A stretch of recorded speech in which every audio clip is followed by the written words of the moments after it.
2,500만 명 중에 20%면 500만 명 정도는 만성 코로나 후 증후군에 노출이 되어 있다라는 거죠. 그래서 이게 남의 일이 아닙니다. 그죠? 2명 중에 1명은 우리가 코로나 걸려 있고, 그 중에 5명 중에 1명은 코로나 감염 후에도 수개월에서 1년 이상 이 만성 코로나 후 증후군에 이제 고통을 받고 있다는 거죠. 그러면 만성 코로나 후 증후군은 어떤 증상이 가장 흔하냐면, 안녕하세요. 네, 건강을 부탁해. 신경과 전문의 이은아입니다. 제가 오늘 여러분들과 나누어 볼 건강을 부탁해 이야기는요, 바로 만성 코로나 후 증후군에 대해서 말씀드리려고 합니다. 원장님, 코로나 이야기 너무너무 무서워요, 지겨워요, 막 이제 이런 분들이 있는데, 그래도 이게 알아야 삽니다. 그래서 아는 것이 힘이다 라는 말이 있으니까요, 이것에 대해서도 우리가 잘 알아야 됩니다. 사실 코로나 확진자 수는 굉장히 많죠. 우리나라의 누적 확진자 수가 약 2,500만 명 이렇게 이제 추정이 되고 있습니다. 2명 중에 1명 정도는 코로나를 앓고 지나갔다라는 이제 이야기고요. 전 세계적으로도 굉장히 많은 사람들이 코로나에 걸렸고 또 코로나로 이제 사망을 했습니다. 최근에 우리가 코로나에 감염이 되면 보통 증상이 인후통이라든지 두통이라든지 기침, 그다음 발열, 근육통 이제 이런 증상들이 이제 생기는데, 보통 코로나에 걸리면 한 일주일 정도 이제 쉬고 격리하고, 그다음 이제 일상 복귀하면서 한 일주일 정도 좀 몸이 좀 힘들어, 기침이 나네, 이제 이러면서 이렇게 지나가는 게 보통의 우리가 이제 예후인데, 최근에 많은 보고에 의하면 우리가 코로나 감염 후에도 롱 코비드 19, 이게 뭐냐면 만성 코로나 증후군으로 우리가 이제 명칭을 붙이는 그런 증상들이 많이 보고되어져 있습니다. 포스트 코비드 신드롬이라 이야기를 하는데요.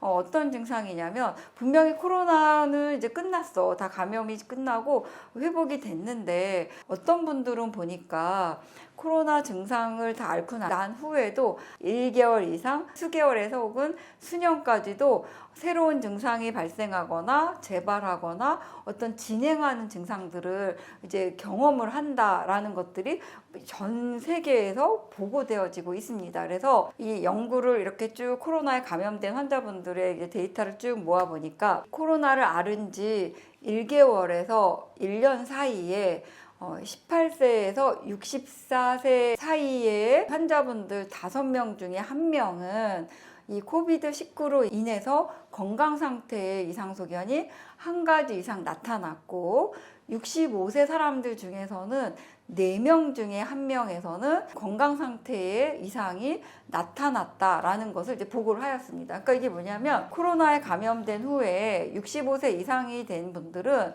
4명 중에 1명은 이 만성 코로나 후 증후군에 시달리고 있고, 그 다음에 18세에서 64세 좀 젊은 분들은 5명 중에 1명이니까 20%죠. 20%가 이 만성 코로나 후 증후군에 걸려 있다라는 겁니다. 그러니까 우리나라가 지금 2,500만 명이 이제 코로나에 감염이 된 거잖아요. 그러면 65세 이상 아니고 그냥 젊다고 봤을 때 2,500만 명 중에 20%면 500만 명 정도는 만성 코로나 후 증후군에 노출이 되어 있다라는 거죠.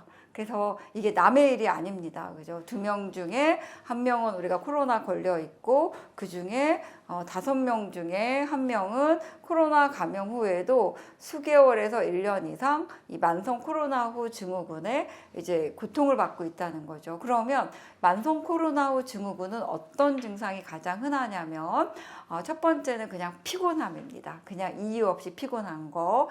두 번째는 내가 어떤 일을 똑같이 했는데, 그러니까 운동을 하든 아니면 움직이든, 내가 그냥 회사 일을 똑같이 했는데 그 후에 체력이 급격히 악화되는 겁니다. 그래서 내가 코로나 걸리고 나서 그냥 기침이나 이런 건 다 끝났어. 근육통 막 이런 건 다 끝났는데, 그냥 회사 일을 하고 왔는데도 이전보다 너무나 힘이 빠진 거죠.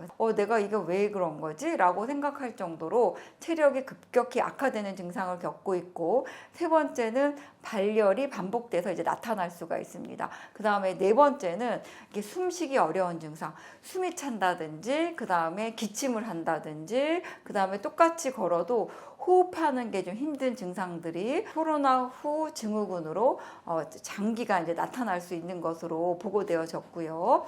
그 밖에 다른 증상들도 나타나고 있는데 총 12가지의 증상이 이제 보고되어 있는데요. 첫 번째는 생각이나 집중이 잘 안 됩니다. 그러니까 기억이 좀 떨어져 이런 이야기를 하는 분들이 이제 많고, 그 다음에 두통을 호소하는 분들이 많았습니다. 그 다음에 수면 장애를 호소하십니다. 코로나 이전엔 괜찮았는데 걸리고 난 후에 몇 개월 이상 계속 잠을 못 자는 분들도 이제 꽤 많았고요. 그 다음에 서 있을 때 어지러운 증상, 현기증을 호소하는 분들이 있습니다. 그 다음에 다섯 번째는 이게 팔다리가 핀과 바늘로 찌르는 것처럼 따끔거리는 증상들을 이제 호소하는 분들이 있었습니다. 그 다음 여섯 번째는 냄새나 이제 맛이 상실되는 그런 그 후각과 미각의 상실을 호소하는 분들이 있었고, 일곱 번째는 우울증이라든지 아니면 불안한 이런 신경 증상들, 그런 정신 건강 상태가 약해지는 분들이 이제 많았습니다. 여덟 번째는 관절이나 근육에 이유 없는 통증을 이제 호소하는 분들이 많았고, 아홉 번째는 가슴의 통증이라든지 두근거리는 증상, 그다음 심장 박동이 빨라지는 그런 증상도 경험하는 분들이 있었습니다. 열 번째로는 설사와 복통 같은 소화기 증상도 코로나 후 증후군으로 이제 나타나게 됩니다. 그 다음에 11번째는 이건 좀 더 심각한데요. 우리가 이제 다리에 이런 그 하지 정맥 같은 게 있잖아요. 이런 심부 정맥에서 폐로 이동하는 그런 혈관들의 색전증이 이제 생기는 그런 분들이 있었습니다. 혈전이 생기는 분들이 있었고, 그다음 12번째는 발진, 피부 발진이라든지 여자분들 같은 경우는 월경 주기의 변화 같은 증상들이 이제 코로나 이후 증상으로 보고되어졌습니다.